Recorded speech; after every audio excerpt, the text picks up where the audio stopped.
Assalamualaikum warahmatullahi wabarakatuh. Karangan eksposisi, tugas kelompok 3. Karangan eksposisi adalah salah satu dari jenis-jenis karangan yang berisi informasi atau pengetahuan yang disajikan secara singkat, akurat, dan padat. Karangan eksposisi atau dapat disebut teks eksposisi memiliki tujuan memaparkan atau menjelaskan informasi tertentu guna menambah wawasan pembaca. Jadi karangan ini bukan fiksi belaka. Berdasarkan pengertian karangan eksposisi tersebut, maka dapat diketahui beberapa ciri menonjol dari karakteristik karangan eksposisi. Ciri-cirinya adalah sebagai berikut. Yang pertama, memaparkan atau menjelaskan informasi. Yang kedua, menggunakan gaya penulisan persuasif. Yang ketiga, menggunakan bahasa yang lugas dan baku. Yang keempat, bersifat objektif, tidak memihak dan tidak memaksa kehendak penulis pada pembaca. Dan yang terakhir, berisi fakta. Karangan eksposisi memiliki 3 struktur, yakni tesis, argumentasi, dan penegasan ulang. Tesis merupakan pembukaan yang berisi sudut pandang penulis terhadap topik yang akan dibahas. Argumentasi merupakan alasan yang berisi bukti-bukti yang dapat memperkuat argumentasi. Dapat berupa pendapat para ahli, hasil penelitian, dan pernyataan umum yang berdasar pada referensi terpercaya. Sedangkan penegasan ulang merupakan bagian akhir dari karangan eksposisi. Seperti namanya, penegasan ulang berisi simpulan yang menegas kembali tesis dan pembuktian atau penguatan yang terdapat pada argumentasi. Ada 4 contoh urutan analisis. Yang pertama, urutan kronologi atau proses. Yang kedua, urutan fungsional. Yang ketiga, urutan analisis sebab akibat. Yang keempat, analisis perbandingan. Di sini saya akan menyebutkan langkah-langkah penulisan karangan eksposisi. Yang pertama, menentukan tema. Yang kedua, menentukan tujuan dari tema tersebut. Yang ketiga, memiliki data sesuai dengan tema yang akan dibahas.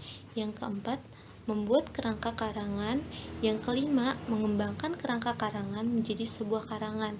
Yang keenam, penulis harus mengetahui perincian atas keseluruhannya. Dan yang ketujuh, membagi perincian atas tahap-tahap kejadiannya. Apabila tahap kejadian tersebut terjadi berlainan waktu, maka penulis harus membagi atau mengurutkannya secara kronologis.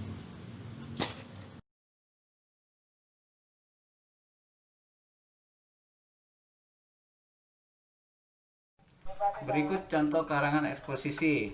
Semenjak diumumkan kasus pertama COVID-19 pada bulan Maret 2020 oleh Presiden Joko Widodo, pemerintah terus berupaya melakukan langkah-langkah mitigatif dan penanganan seoptimal mungkin agar virus ini tidak semakin menyebar dan membawa korban jiwa.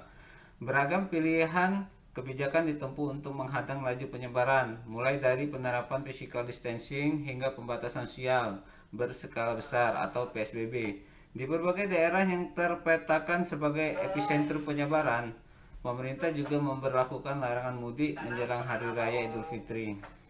Terlepas dari berbagai opsi kebijakan yang ditempuh, pemerintah Indonesia, seperti halnya pemerintah di negara lain, belum bisa memprediksi secara akurat kapan pandemi ini akan segera berakhir. Salah satu harapan terbesar agar pandemi ini bisa segera ditanggulangi adalah penemuan vaksin yang sedang diupayakan oleh berbagai ilmuwan di dunia. Namun demikian, seperti yang disampaikan oleh World Health Organization (WHO), temuan vaksin diperkirakan paling cepat sampai dengan tahun 2021. Hal ini berarti setidaknya sampai akhir tahun ini, masyarakat dihimbau untuk mematuhi protokol sesuai yang ditetapkan oleh pemerintah.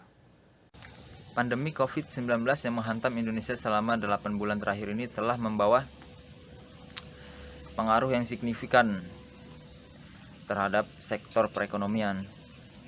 Pemberlakuannya PSBB secara langsung maupun tidak telah berdampak pada sektor industri yang harus mengurangi biaya produksi dengan menutup pabrik, merumahkan karyawan, sehingga melakukan PHK terhadap karyawan. Hal ini membawa efek domino seperti meningkatnya jumlah pengangguran dan pengurangan kualitas hidup masyarakat. pemerintah pun harus mengeluarkan dana yang tidak sedikit dari anggaran negara untuk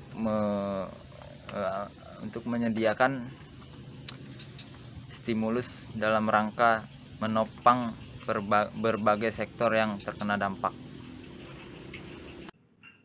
Kondisi tersebut pada akhirnya membawa pemerintah Indonesia pada pemahaman untuk merupakan kebijakan new normal atau tatanan kehidupan normal baru sebagai respon realistis terhadap eksistensi COVID-19, serta diperkuat dengan estimasi penemuan vaksin sebagai satu-satunya senjata untuk menanggulangi COVID-19 yang belum bisa ditemukan dalam waktu singkat.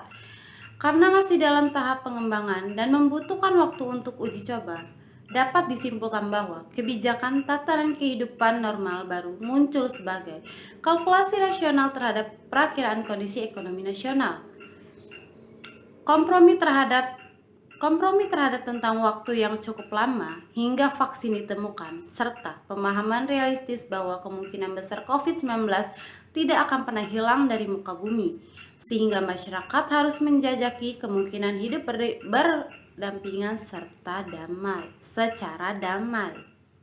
Seperti yang disampaikan oleh Ketua Tim Pakar Gugus Tugas Percepatan Penanganan COVID-19 Wikus Adhisa Smita, di mana new normal dapat dimaknai sebagai perubahan pola perilaku dalam masyarakat untuk tetap menjalankan aktivitasnya secara normal.